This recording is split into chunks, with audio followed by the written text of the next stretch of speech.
crying. This is your doing. You said you'd rather feel pain yourself than inflict it on others. You choose to be neutral. But you know what happens when you play both sides? In the end, everybody loses. You saw what happened with your mother. Why couldn't you just live for me? You had a choice! Why didn't you choose me? Even if it meant forsaking your aunt? Yes, if she'd be here now! Even if it meant hurting her? If it had to be done! Even if it meant killing her? Whatever it takes! Learn the lesson your mother couldn't seem to grasp.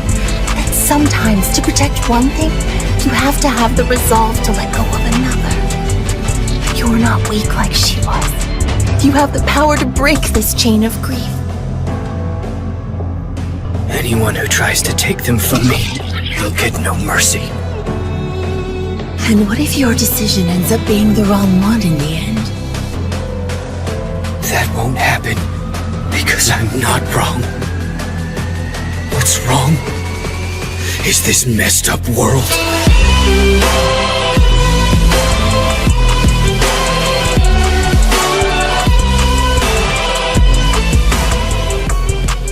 In the shinobi world, it's not how you live, it's how you die. The shinobi's life is not measured by how they live, but rather it's measured by what they manage to accomplish before their death. My life has really been full of nothing but failure. Continually rejected by Tsunade, unable to stop my friend, and unable to protect either my student or my mentor. Compared to the great and celebrated deeds of the Hokage, my actions are trifling, insignificant things indeed. I wish that I could have died like each of the Hokage. A tale is only as good as its final turn of events. A plot twist. And mistakes are an important part of the plot too. I've lived my life always believing that the lessons I learned are what honed me. I swore I'd accomplish a deed so great that it would obliterate all my failures. I'd die a splendid shinobi. At least that's how it was supposed to go. But this, my plot twist. My tale ending like this. The great Lord Elder prophesied that I would be the one to guide a revolution. A person who will make a great choice that will bring either peace or destruction to the world of the shinobi. I thought I would defeat pain, stop the Akatsuki, and save the world from destruction. But in the end, I failed that too. How pitiful. How sad that this will be the ending twist to the tale of Jiraiya the Gallant. What a worthless story it turned out to be. You don't get it. Trust is the same thing as reliance. It's a fault of cowards. I have no need for such weakness. I have many subordinates, many who've pledged themselves to me, but I've never asked for any of their trust. I've asked for their allegiance, but faith is another matter altogether. In fact, I always told them to never trust anyone, including myself. Unfortunately, though, I've met no one who is strong enough to actually heed that warning. All creatures need to obey. No one can survive without trusting someone they feel is better, more worthy than themselves. To avoid that responsibility, those who are worthy look even higher, searching for more superior beings. And those superiors do the same, looking for even stronger individuals they can believe in. That is how all kings are created. It is also how gods are born. She decided to die at the hands of someone she loved, to protect the hidden leaf. No matter what words you say, to me, the you who could not protect Rin is an imposter. To me, Rin is someone not meant to die. So the dead Rin is also an imposter. Rin is only Rin alive.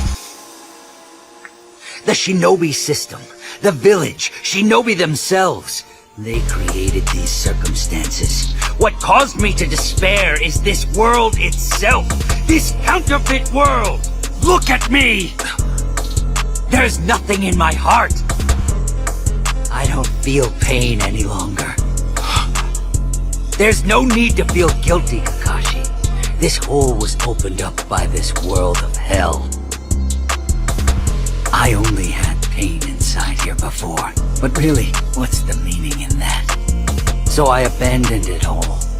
Meanwhile, you have suffered all this time at Reen's grave, and mine as well.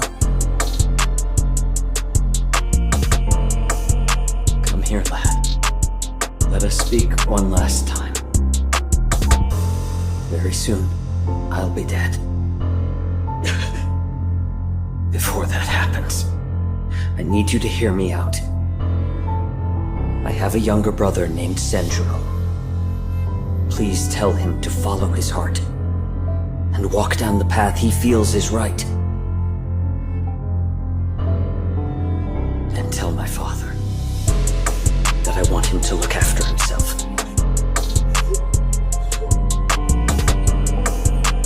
If you are feeling disheartened, that you are somehow not enough,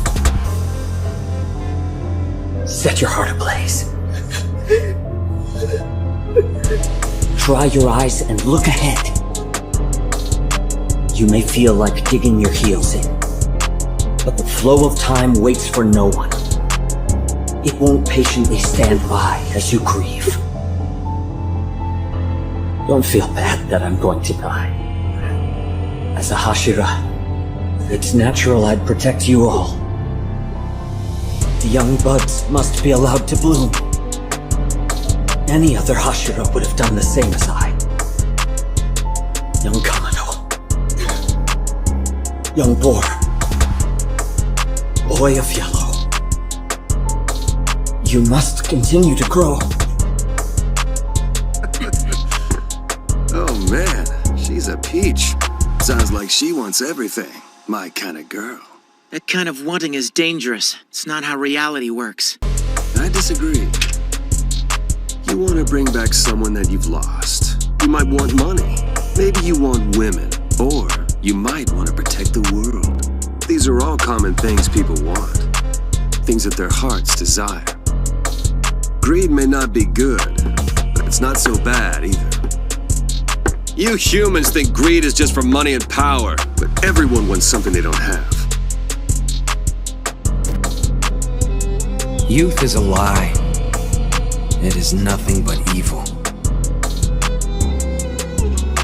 Those who look to rejoice in their youth deceive themselves and those around them, accepting in full the circumstances that devour them. In the face of the great and reverend word youth, they will twist any common interpretation or accepted notion out of recognition. In their minds, lies, secrets, sins, and even failure are nothing more than the spice of youth. If failure is truly the designated mark of one's youth, then would it not be considered abnormal for one not in his youth to still fail at befriending anyone? But I'm sure none of them would admit to that being true. They only define youth to their own benefit. In conclusion, I leave you with this.